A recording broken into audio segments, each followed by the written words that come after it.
Friends, good evening सगळ्यांना. तर हा व्हिडिओ आहे माझ्या भावांसाठी.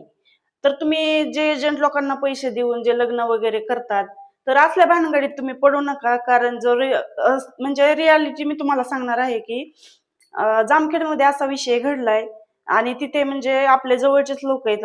तिथून मला हा विषय समजला, तर तुम्हाला मी सांगणार आहे की त्या मुलाने कमीत कमी त्याचं लग्न नव्हतं झालेलं, काही नाही, पहिलंच लग्न होतं आणि त्या मुलीचं पण पहिलंच लग्न आहे असं सांगितलं त्या एजंटने. लग्न वगैरे लावलं, ह्या माणसाने 3 लाख रुपये तिला दिले, सोनं घातलं, काय केलं आणि लग्न लागलं. त्यावेळेस तिचे आई वडील पण नव्हते आणि तिचा कुठं तो पहिलं लग्न झालेलं आहे, तो नवरा आहे, तिला एक मुलगी आहे 9 महिन्याची, असा मॅटर होता. ह्यांना सांगितलं नाही.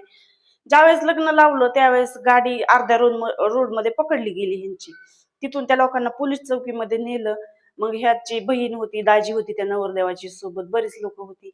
पोलीस चौकीमध्ये रात्रभर थांबली. तिचा नवरा ती मुलगी घेऊन आला, बोलला की ही माझी बायको आहे. तेव्हा ती मुलगी म्हणली की अगोदर तुला समजलं नाही का, मला पैसे देऊन विकलं तर मी ह्याच्या सोबतच जाणार. ती मुलगी आली ह्याच्यासोबत. त्यांनी काहीतरी पूजा वगैरे घातली आणि त्यांना जागरण गोंधळ करायचं होतं म्हणून ते जेजुरीला गेले होते देवाच्या पाया पडायला. आणि त्या म्हणजे ती फोन वगैरे करायची, घरी बोलायची. मग त्या माणसाला समजलं नाही की हिचा काय प्लॅन आहे, म्हणून तिच्या भावासोबत हे बोलायची वाटतं.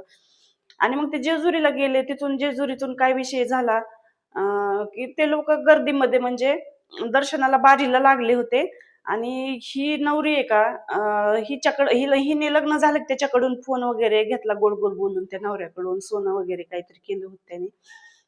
आणि ते लोक दर्शनाला लागले की गाडीत होतं कोण, त्याची आई, वडील, कोण असतील 4-5 माणसं तेवढीच, ड्रायव्हर एक.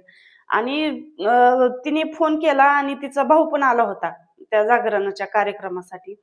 आणि तुम्हाला सांगन मी, ते दर्शनाला लागले की ह्यांनी इकडून इकडच मारून कल्टी मारली आणि ते लोक कुठं फरार झाले. मोबाईल पण स्विच ऑफ.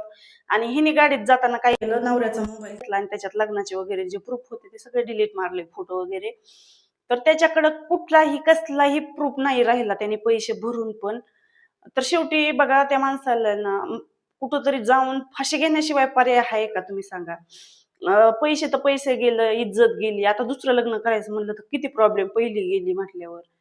तर दादांनो, तुम्हाला जर लग्न करायचं असलं तर प्रूफाशिवाय करू नका आणि असल्या एजंट विजंटच्या नादी लागू नका. एक मोठी बहीण म्हणून मी तुम्हाला सांगते. आणि हा विषय खरोखर घडलेला आहे. ही काही एक काल्पनिक गोष्ट वगैरे सांगत नाहीये तुम्हाला मी. या गोष्टी सगळ्या खऱ्या आहेत. आणि खूप वेळा तुम्ही ऐकलं पण असेल, ते बीडचे लोक खूपच यात प्रसिद्ध झालेत. मी बीडच्या लोकांना नाही नाव ठेवणार, परंतु